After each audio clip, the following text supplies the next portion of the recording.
Well, on behalf of STEM Read, welcome to our talk with Andy Weir. We're very excited to have him here with us today. Thank you. So, and Andy, we have the STEM Careers Camp with us and the Creative Writing Camp. So everybody's been doing lots of different science and writing activities related to your book, so we're all really excited to talk to you today and hear what you have to say.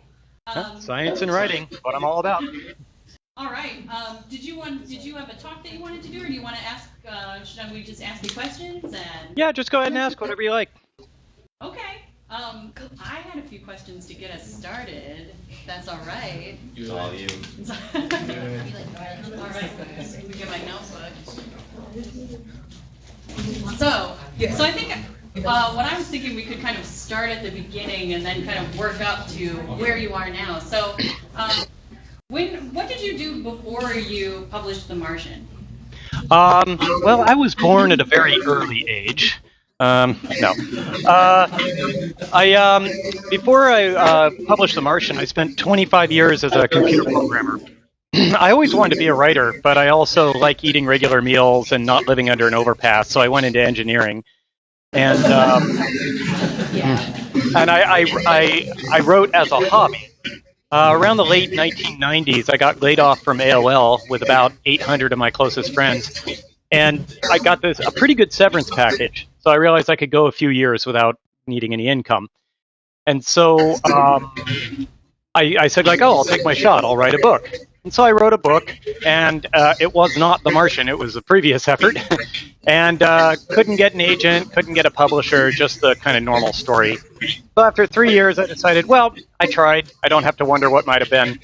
So I'll just go ahead and I'll just go back into the computer industry, which wasn't like this huge defeat for me. I like programming computers. I enjoy that job. I like it. And around that time is when the internet was starting to come into real popularity, and people, would have their own websites. That was all new. And so I'm like, I'll get a website, and I'll have a place to dump my creative writing and web comics and stuff like that. So I did that for about 10 years, and I never really expected anything to get popular from it. But The Martian was just a serial that I was writing and releasing one chapter every couple of months on that website. And that's kind of where it started. Okay. So we read a lot about how you tinker with a lot of things, and your father was a physicist, is that right? Mm-hmm. So did that influence what you wanted to write about?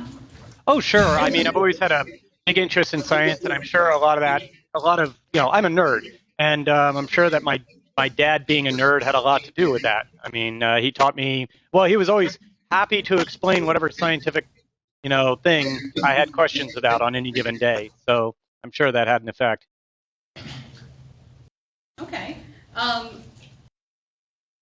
So where did you get the idea for The Martian?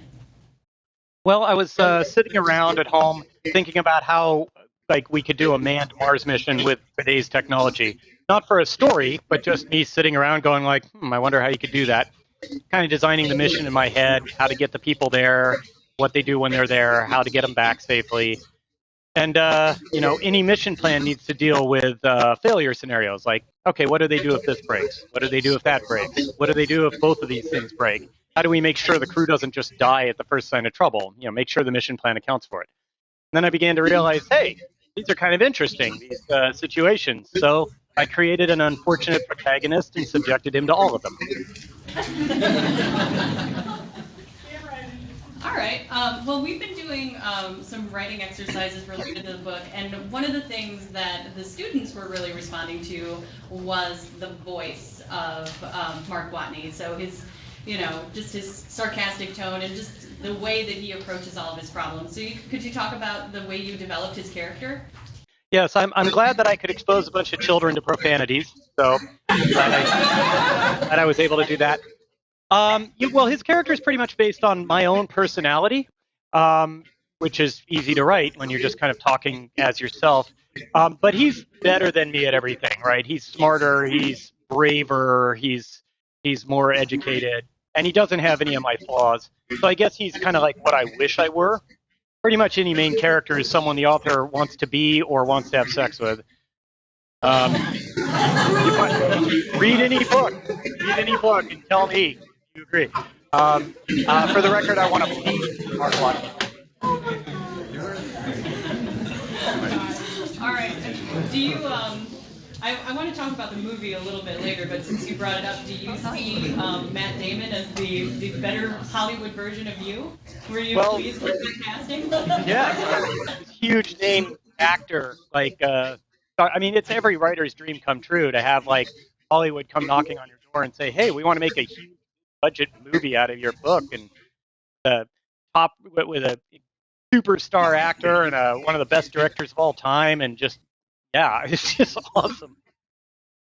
I highly recommend it. All right, everybody do that, right? Everybody go do that. Yeah, go do that. So let's talk a little bit about it. You mentioned it, but you did have a very unconventional path. So what's your advice for students on publishing? Do you think that Amazon is a nice path to choose in this new age of publishing? Yes, you guys are all born at the perfect time to try to break into writing. There's never been a better time than right now. Basically, before the internet, there was this big old boy network between you and the reader. You had to convince a publisher to, well, at least you had to convince them to read your book at all, and then convince them that it would make them money. But now you don't need to do that anymore. If traditional publishers aren't interested, or you can't get an agent or can't get a publisher, you can go straight to the customers. When I posted The Martian online, well, going back a few steps, originally I was just posting The Martian to my website as a serial. And then I finished it and thought, okay, I'm done, moving on to other things. But I got email from readers saying like, hey, I love your story, but I hate reading it in a web page. Can you make an e-reader version? So I did that, and I posted it on the site. And then I got email from other people saying, hey, I love that there's an e-reader version, but I'm not very technically savvy. Can you just put it on Amazon or something so I can get it with my Kindle just through their system? So I figured out how to do that, and it's really easy. You just make an account and you post your stuff. They get a cut of all your sales, but you don't have to pay anything up front. Anyone can do it. They hold on to it for 24 hours or so just to have a human look through it and make sure it's not a bunch of goat porn or something. But then they post it. Hey, don't judge. But then they post it, and it's for sale, and then that's it. There's nothing between you and the readers, and it's great. So if you're planning on becoming a writer, actually, I have my 3 bits of advice that I give to any aspiring writers. Number 1, you have to actually write. It's one thing to sit there and daydream all day about what an awesome story you're going to write someday, but until you actually put the words down on the page, you haven't accomplished anything. And that's the hard part. That's the, you get 5% inspiration, 95% perspiration. You need to actually do the work. And also, when you're writing it down, that's when you find the problems in your story that your mind conveniently skipped over while you were daydreaming. That's number 1. Number 2, this is hard. Resist the urge to tell your friends and family about your story idea. I mean, and this is really hard, especially when they're genuinely interested. When they say like, oh, that sounds really cool. Tell me more. Tell me the whole story. It's hard to resist the urge to actually tell them. But you have to try, because when you tell people your story verbally, it saps your desire to actually write it because it satisfies your need for an audience. So now you feel like you've told the story and there's no need to write it. And it's hard to motivate yourself once you've done that. So just make a rule for yourself that the only way anyone ever finds out about your story is by reading it. And so you say like, well, if I want to show it to my friends, I have to write it first. And the third thing is, like I said, this is the best time ever to self-publish. Remember, traditional print publishers are a business. They want to make money. And so if you self-publish and it sells well, then they're like, we don't have to take a chance. We already know that this is going to sell well. They will literally come to you. So, yeah. Unless you're writing goat porn, maybe. I don't know. No, then you just make sure it gets tagged as, in Amazon goat porn. It's in the right category. All right. So, as you were, and we can assume that was the first novel that didn't get published, right? Was it a goat porn novel? No. No goat porn in my past. Maybe the future. I've never. So The Martian was actually my third book. The first one I wrote in college, and it was awful. It was my first pancake. Usually sucks. And then the second one is the one I told you about, and it was okay, but it was really inexpertly written. It was like clumsy narrative, and just it's a decent story, but I would have to start over again from scratch. And the third one was The Martian. All right. So tell us about how important getting the science right was. Well, it was really important to me. Remember, I was writing it for my website. At the time, I had about 3,000 regular readers, and that's based on my mailing list size. And they were all nerds because all of my stories were kind of like dorky or whatever, science-y or nerd-based. And I had a webcomic for a long time that I made called Casey and Andy that was definitely like, geek-based webcomic. And so my readers were really scientifically minded people who knew science very well. And so it was important to me to get the science accurate in the story that I was writing, or I knew they'd all call me out on it. And so I had no idea it would have any mainstream appeal. I thought it would just be for like highly technical dorks who like to see the math. I never dreamed that people who don't like science would like this. I still don't know what I did right. So you created a software, right, to track the trajectory. Do you want to talk about that a little bit? Yeah. So I wanted the orbital trajectories that the ship took from Earth to Mars and back to be accurate. And so, but the ship constantly accelerates. So it's got this ion engine that just like constantly thrusts the ship at all times. And the math on that was just beyond me. I could not figure out how to do the math on that. And so I wrote a simulation because I'm a computer programmer. And when the only tool you have is a hammer, every problem starts to look like a nail. So I wrote a program to solve the problem. And it was pretty cool. I could adjust the orbital, I could adjust the angle of the ship and stuff like that, and it would tell me where the ship will go. And I eventually found a path that'll get them to Mars and back, and using their constant thrust ship. Yep. Which also forced me to choose a launch window because the position of Earth and Mars in their orbits matters. And so it ends up like I can tell you for any given moment in the book exactly what date it happens on, because I had to pick a launch window at the beginning.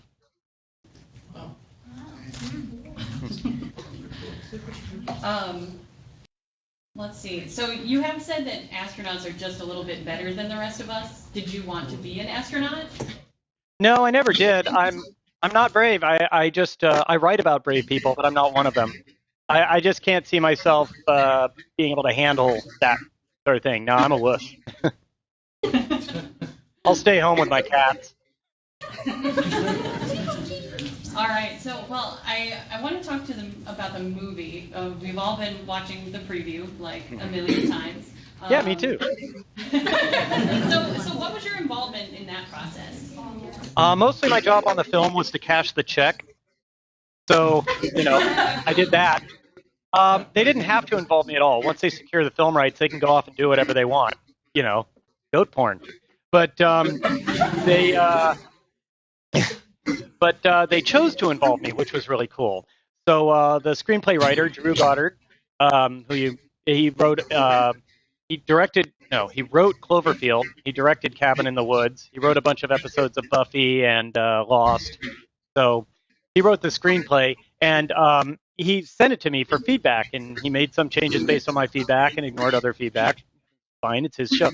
But I'm really happy with how the screenplay turned out. So it was neat to be involved. It's neat that they care what I have to say, because they don't have to.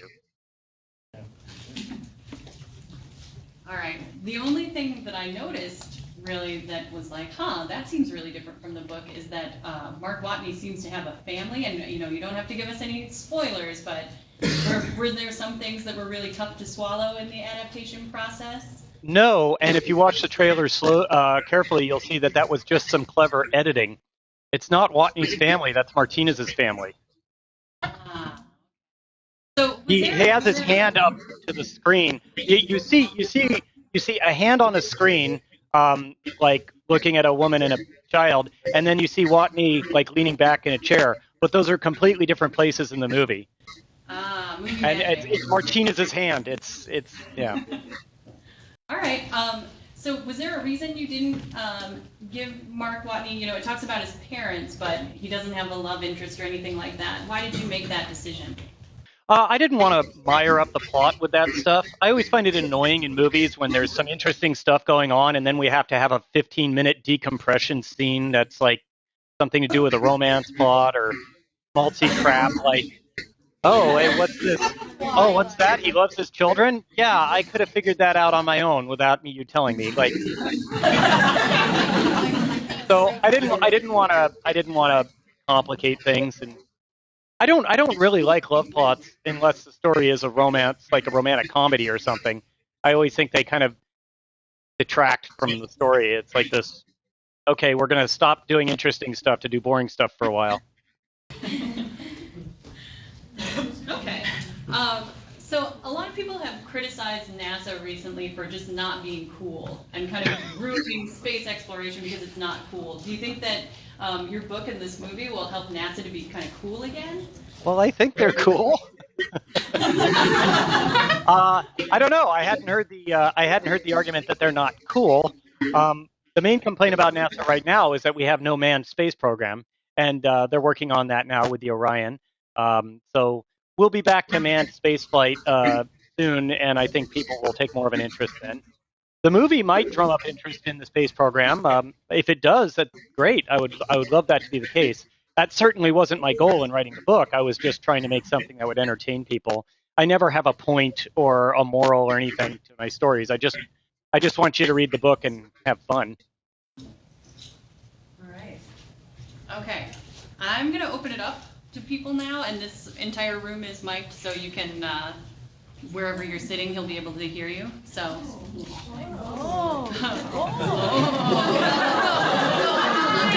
Technology. All right. So yeah. So you said when you write, you don't write to convey a moral. When you read, do you read books that purposely have morals, or do you read books that are entertaining? Well, I prefer books that don't have morals. I don't like being preached at, and so I prefer books that are there to entertain, not books that are there to affect my opinion on things. Hi. So,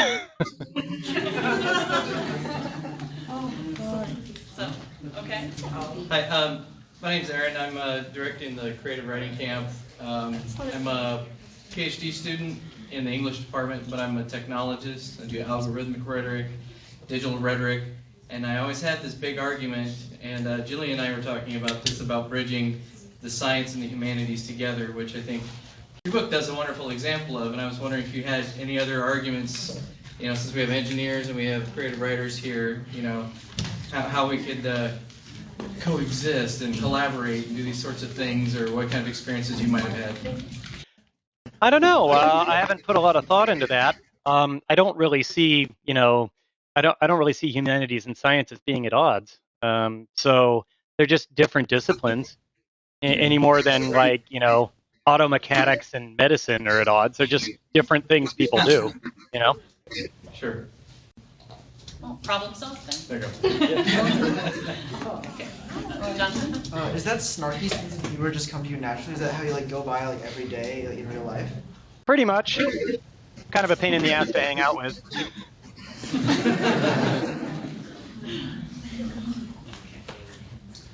You mentioned how you have a webcomic.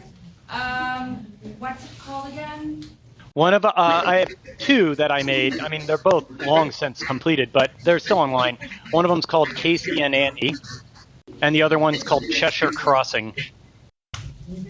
Casey and Andy is a gag-a-day comic about like two mad scientist roommates. The other one is Cheshire Crossing is just a four full comic book sized issues about basically these characters from fantasy stories all meeting up. It's Alice from Alice in Wonderland, Wendy from Peter Pan, and Dorothy from The Wizard of Oz all being brought together to be studied why they have the ability to go into other worlds.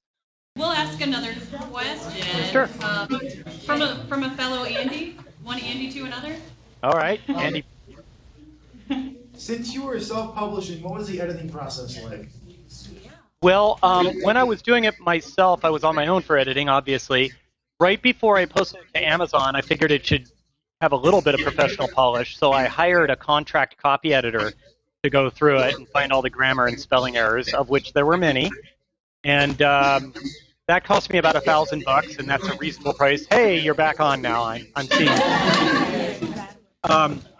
I paid about $1,000 for that. And then once Random House picked it up and made a print edition, then I went through their whole creative editing process. I had an editor at Random House, and we went back and forth, and he asked for changes. And that was more the creative side, not copy editing. So things like, oh, this scene here, I don't feel like you fleshed out the location very well, and over here, this paragraph where you describe this technical thing, I was hard to follow. Can you rewrite that? That sort of stuff. What else? Yes. What did you do when you got writer's block? Well, so I don't really get writer's block where I never have a problem figuring out what direction the story is going to go, or at least not for very long. I can usually take a walk and figure that stuff out. But what I do get is, like, lazy. And so I'll be like, yeah, I know what I wanted to do, but it's just a lot of work to actually sit down and write it, and I don't want to. And so for me, it's not about inspiration. It's about just gutting it out. And, like, sometimes I'm just like, I don't want to write. I don't want to sit down and do the work, and I have to. Well, now it's my job, right? Before it was my hobby, and when I got in that mode, I was just like, well, then I won't, you know. I would go weeks without putting a word on the page, but now I have to. I have deadlines and stuff like that, so I'm like, all right, well, this is my job. Sit down, get it done. I try to get like 1,000 words a day done. I usually succeed. Sometimes I don't.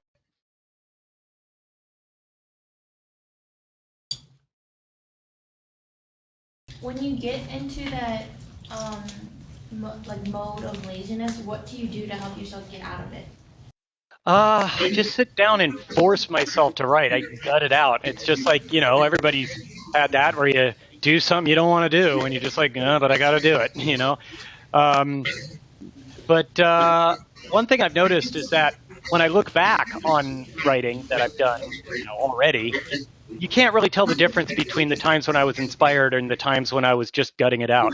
So the quality of your writing doesn't go down because you're uninspired at the moment you write it, which is nice to know. So that way when you're writing, you're like, well, I'm not having any fun with this, but I know that I'm creating content that I'm going to keep.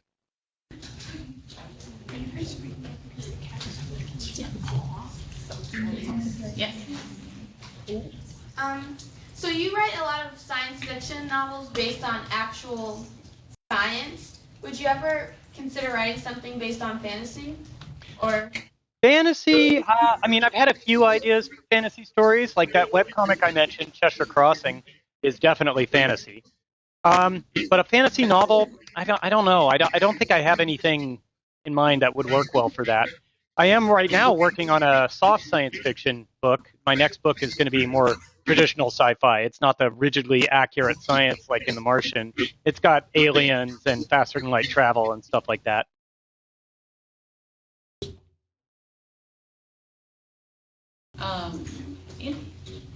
Do you mind telling us a little bit about your next book? Because I'm kind of interested. Or is it more under wraps at the moment? It's more under wraps. That's as much as I can tell you. But it should be out maybe mid-2016. I'm about maybe 2/3 of the way through the first draft right now. We don't want to break rule 2, right? Talking about what you're writing. Yeah, exactly. Some of the science camp people. What were some of the activities that you did related to The Martian? Do you want to talk about some of the things that Jeremy that you guys had planned? Okay. So we did. We have a group of campers here that are studying different science careers, and so we worked a couple of the activities that we had planned based on the book into that. One of the things we had them do is we have some little kits that are little rovers that are remote controlled. You have to put together yourself, so you have to put all the electronic components in yourself. So we gave them those pre-built as if they had found a Pathfinder rover, and had them figure out how to rig them up to be able to flash a light instead of moving the wheels, and then they had to send each other signals using Morse code. That's pretty cool. We also did another one where they had to use materials that we had available, because that's all that Mark had, so they weren't allowed to specify specific materials, but we gave them a selection of materials and they had to create their own habitat unit that would hold pressure and be able to sustain human life without exposing them to the vacuum of space. And then for their final one, they had... Did you lose a lot of students on that one? Yeah, they all made it through. And then for our the third activity that we did, they built rockets to escape the Martian atmosphere then and to be rescued. Excellent. So in the creative writing camp, we talked a lot about opening lines and your first chapter. And one of the reasons that you do a lot of school visits, and one of the reasons I didn't bring this into schools originally was the first line is, "I'm completely fucked." So did you get pushback from Random House, or were people like, "Go for it"? How did you come up with the first line of your book? It's funny, I don't remember. That was the first line that I wrote too. It didn't come out of editing later. I was just like, okay, let's start this off strong. I never got any pushback from Random House. Everybody likes that opening line. It really catches your attention, drags the reader in. Your first sentence has to convince the reader to read the first paragraph, and your first paragraph has to convince them to read the first page. If they turn the page, you've probably got them for a chapter. I mean, so you have to really kind of like start things up strong.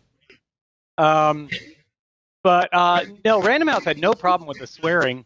It was later, after it was released, that people were like, "Hey, I'd like to use this as to encourage students to be more interested in science," or "I'd like to use it as almost a curriculum for a science class. Go through the book and then ask the students math questions related to the story." But I can't because there's too much profanity in it for me to bring into the school.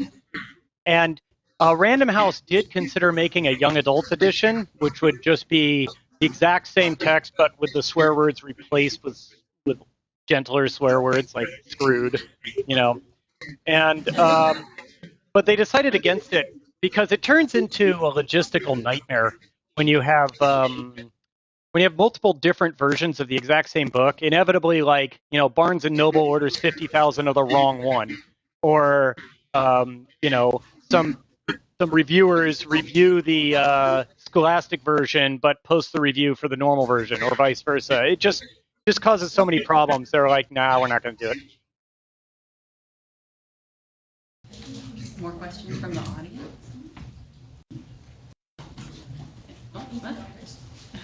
I was just curious, when did you find the first passion to write? Was it as a child, or is it something that you discovered that you were just good at as you were getting older? I still don't know if I'm good at it. Ever since I was a kid, I've wanted to write. I think I wrote my first short story when I was 11. It wasn't very good, but I still feel like I have a lot to learn about writing. I'm okay at coming up. I think I'm pretty good at coming up with plots and stories that are interesting. But the actual mechanics of writing, making one sentence flow into another, and making it so that the reader doesn't have to stop and go, "Wait, what?" And just making it smooth. I've still got a lot to learn. So how do you learn? Practice. Just write a lot, and then I go through editing passes on my own before anyone else even sees it. So I'll write a scene, and then 2 or 3 days later I'll go reread it, and I'll go like, "Oh, this sentence sucks," or "Oh, I'm not conveying this well at all," or "This character is mentioned as being in the room, but then she never says anything. So why is she there at all? The reader's going to forget she's there." That sort of stuff. It's just. Hi, how did you decide on names for your characters? Well, for Mark, I was literally sitting down. I'm like, okay, I got to come up with a name for this guy, and I'm like, well, I think Mark is a cool first name for a guy stranded on Mars, because Mark, the root of that name goes back to Roman times, like Mark Antony, for instance, and it is people named their kids Mark to honor the god Mars. So Mark, actually, the root of the name Mark is Mars. So I thought that was cute. And then I needed a last name. And at the time I lived in Boston.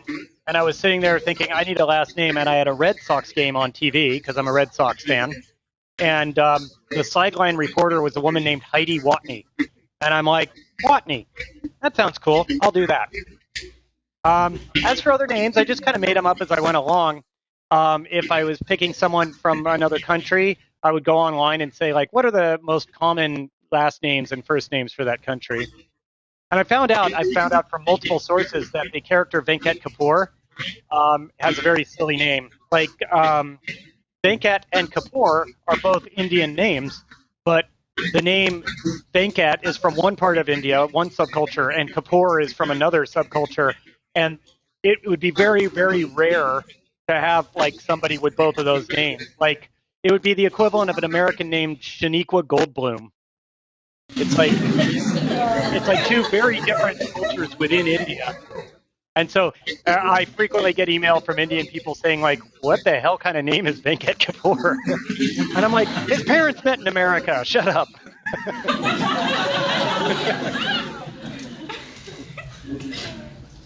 Thank you.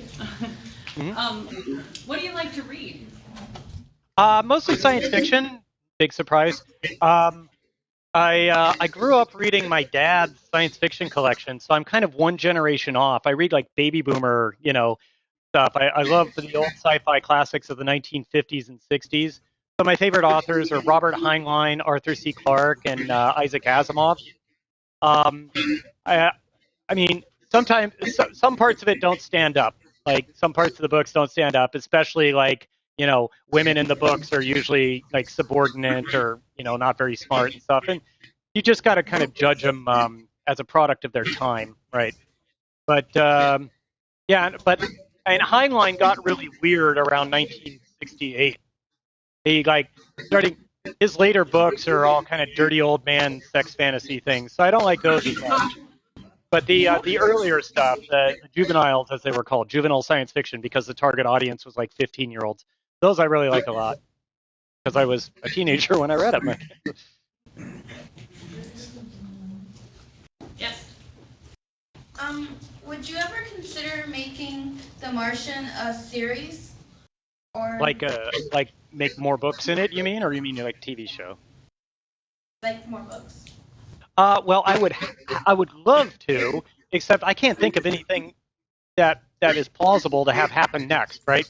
Like, it'd be like, oh, what do you know? We sent Watney on another mission. Wouldn't you believe it? This guy can't get a break. It would just be really implausible, right? And so I haven't thought of a good idea for a sequel. Maybe I will someday. I would love to write more Watney. It's really fun and easy to write him, and but I can't think of any plot ideas. What's like your writing process? Like, do you outline or anything, or do you just kind of sit at your computer and hit the keyboard and make magic? So there's like, they say there are kind of two kinds of writers. There's plotters and pantsers. And plotters carefully plan out the entire story in advance and then write it. And pantsers are just kind of make stuff up as they go along. And I'm definitely a pantser. I like to think at any given moment in a story, I say like, okay, what's the next thing that's cool to have happen here? Rather than trying to cram the story back onto a line that it doesn't really fit on. But that's just my approach. I wouldn't say I just like hit the keyboard and magic happens. I have to go back and forth a lot and delete stuff. I mean, just about a month ago, I sent my editor the latest draft of my current book, and there was about I send him drafts every now and then just to kind of keep him up to date on my progress.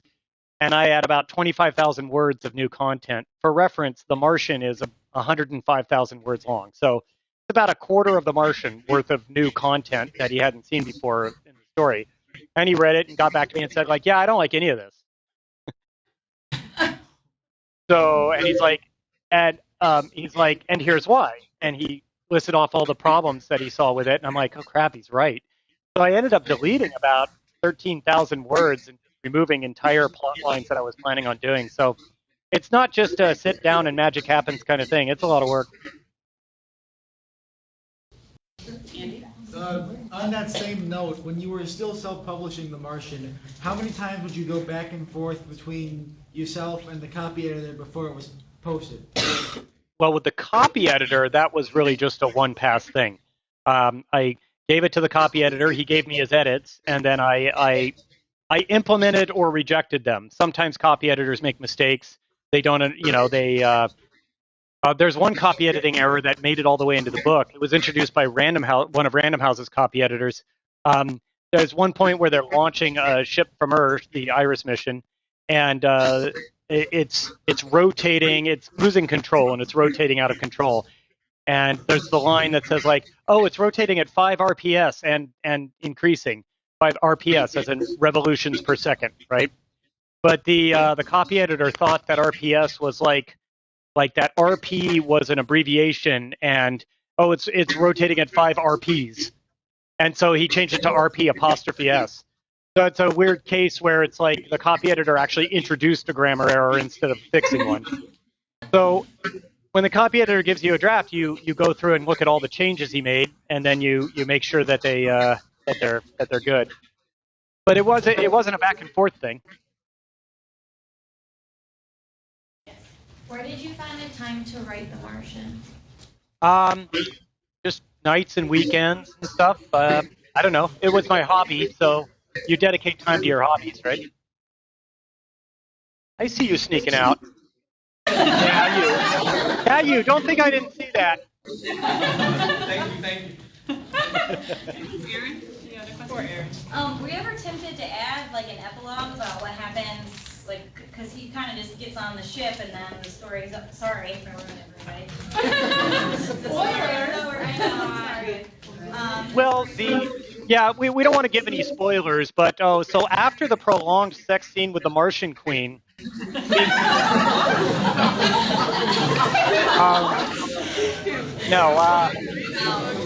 the original version of the book did have a scene with him back on Earth, and that was it just didn't feel good. It just kind of, I don't know. It wasn't. I didn't like it, and also I didn't like time jumping forward 8 months just to have one extra scene at the end. You know what I mean? It felt really discontiguous. It's like, oh, and now we're going to ignore their entire trip home, which might have been interesting, might even be sequel potential, because it's like, okay, they're in a ship that's, Hermes is well past its maintenance dates, things could be falling apart there. And I just didn't want to skip over all that. You can get away with that in a movie, because in a movie, if you just say like, oh, 8 months later, and everybody's got different hairstyles and stuff like that, and so to indicate the passage of time. No, seriously, like that's a cool trick you can do in a movie.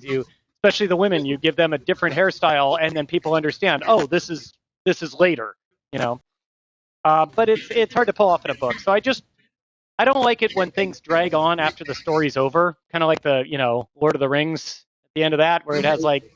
You're like, didn't this movie end half an hour ago? Come on. Excuse me. Yeah. Oh, you insulted someone. Yes. How long did it take to write The Martian, and when did you start? I heard it. I started. It took me about 3 years, and I started in 2009 and finished in 2012. Of course, it wasn't like full time. It was it was like nights and weekends, and oftentimes I'd go weeks without touching it at all. So, yeah.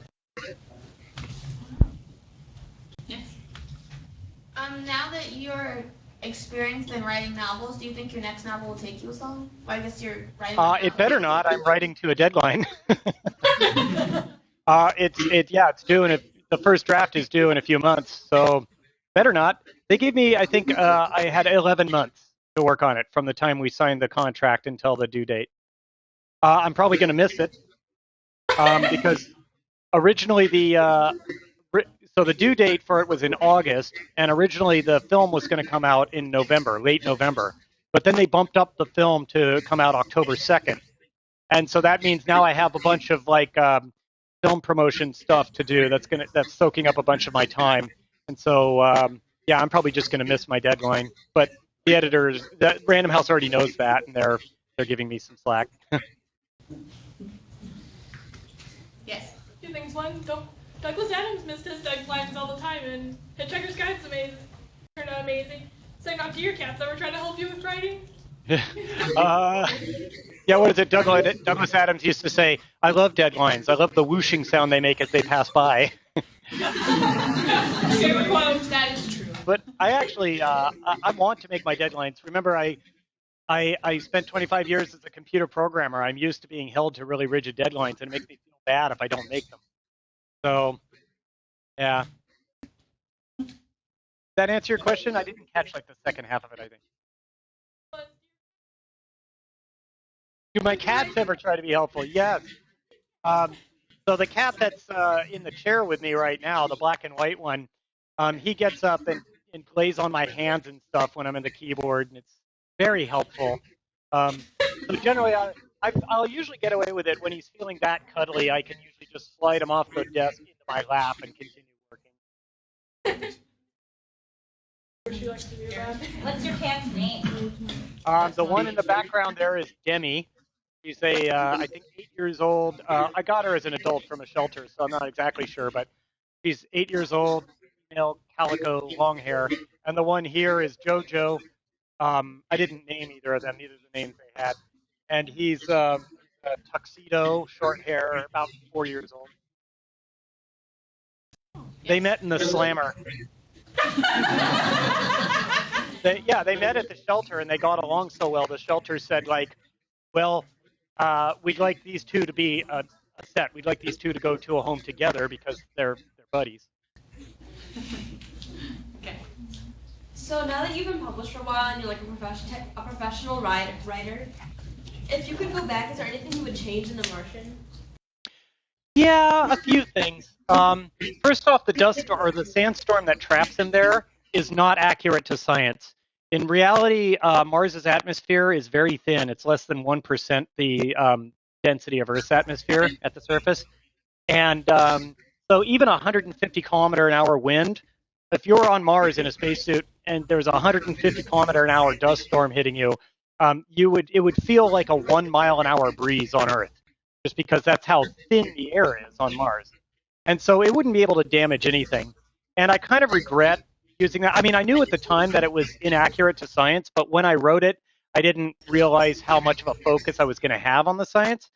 So if I had it to do over again, I think I'd make it like they're doing an MAV engine test and there's an explosion that causes all the problems, or something like that. Some other way of getting them stranded there that is in line with real physics. Why did you choose your main character to be male? Why didn't you choose a female astronaut?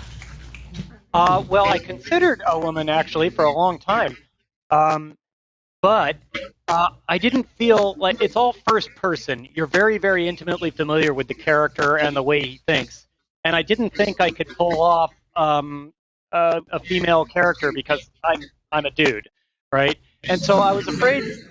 I was afraid that. I was afraid it would come off like, just like, well, this is a female character, but she just acts like a guy everywhere, and I was just afraid it would seem inauthentic. So the strong female characters in The Martian are instead Commander Lewis, Beth Johansson, Annie Montrose, and Mindy Park.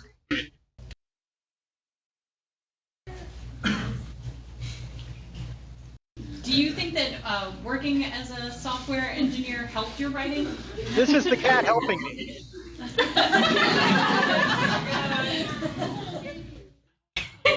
Working as a software engineer, yeah, it helped me. Well, I have a very kind of scientific mind, I guess, because that's what I did for a living. And so, yeah, it helped me think through scientific problems. Just when you're programming computers, the problem solving is very linear and very, okay, let's do this, find the problem, fix it. So yeah, that probably helped me. All right, we're almost out of time. So who has burning questions that they haven't asked yet? Do you think being a storyteller has helped you be a programmer and a computer scientist? I would say, no, I would say it doesn't go both ways. I would say that being a storyteller hasn't helped with the engineering.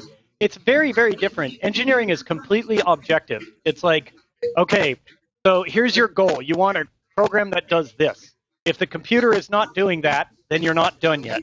If it is doing that, then you're done. Congratulations. But with a story, it's like, okay, write something and try to make it not suck. Am I done? I don't know. You're never really done. You just reach a point where you're like, I'm done enough. Alright, so we had a conversation about fan fiction. I'm from Reading, obviously, I guess. Why is everybody groaning? I write fan fiction. Do you? Oh, you do? For your own story? Oh, yeah. So on my website, there's a few fan fictions. I wrote some, I wrote like some Sherlock Holmes fan fiction, and it's all about all things told from Moriarty's point of view when he was a young man and establishing his criminal empire. You can find those on my website. And also, I don't know how many of you have read Ready Player One by Ernest Cline?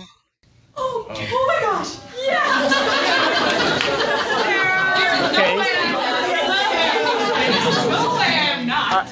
I think maybe she's read it.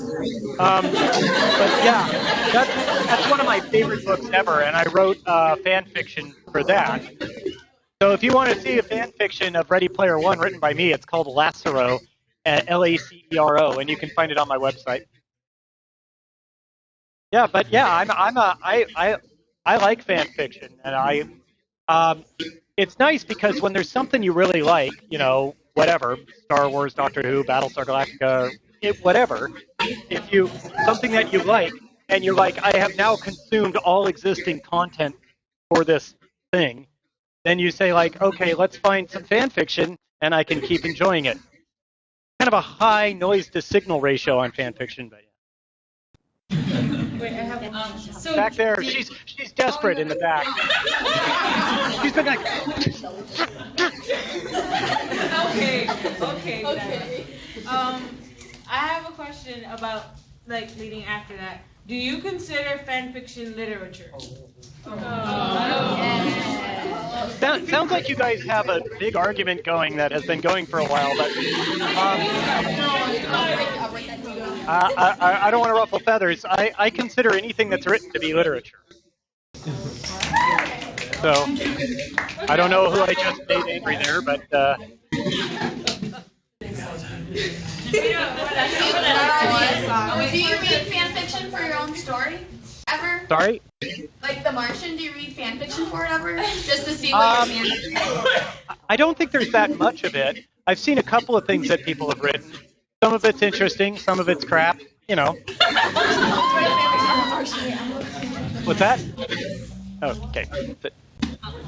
So did you share your fan fiction with Ernest Cline then? Oh yeah. I emailed him. Well, he and I have spoken, a number of times, and I sent it to him. I'm like, hey, I wrote this fan fiction. Hope you don't mind. He liked it. He said, hey, that's cool. Okay. What else? Yes. Would you mind if I wrote some for The Martian and sent it to you? Sure, go ahead. Email it to me when you're done. Oh dear. What's your home life like? You're watching it. There's a cat. You saw the other cat. No, mostly I just, I sit right here at this desk and I write most of the time. I like to go on walks to kind of clear my mind and think. I come up with most of my story ideas when I'm walking. I walk a lot, like maybe 3 to 5 miles a day. It's the only exercise I get, so I try to do a fair amount of it. I've got a bunch of friends and family in the area, so I'll often go out to lunch or dinner with them, and that's in the evenings I get to hang out with friends and stuff. But I don't know. It's pretty boring if you were to watch it. Mostly I just sit at my desk and I end up spending a lot of time answering emails. So I answer all fan mail. That takes a while. And then also just a lot of business-related stuff. We're negotiating to sell the audiobook rights in the Russian language to this one publishing company. Take a look at this contract and see if that works for you. And I'm like, yeah. Yeah. Any other burning questions that you haven't asked yet? want anybody to have any regrets when they leave the room. All right. Okay. All right. Well, thank you so much for talking to us today. This was awesome. Thank you. Thanks for having me.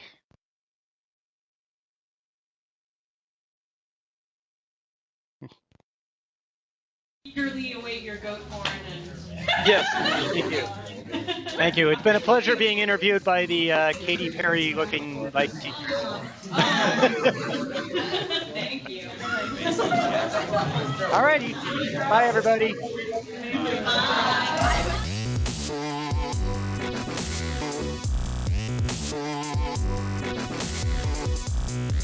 Bye.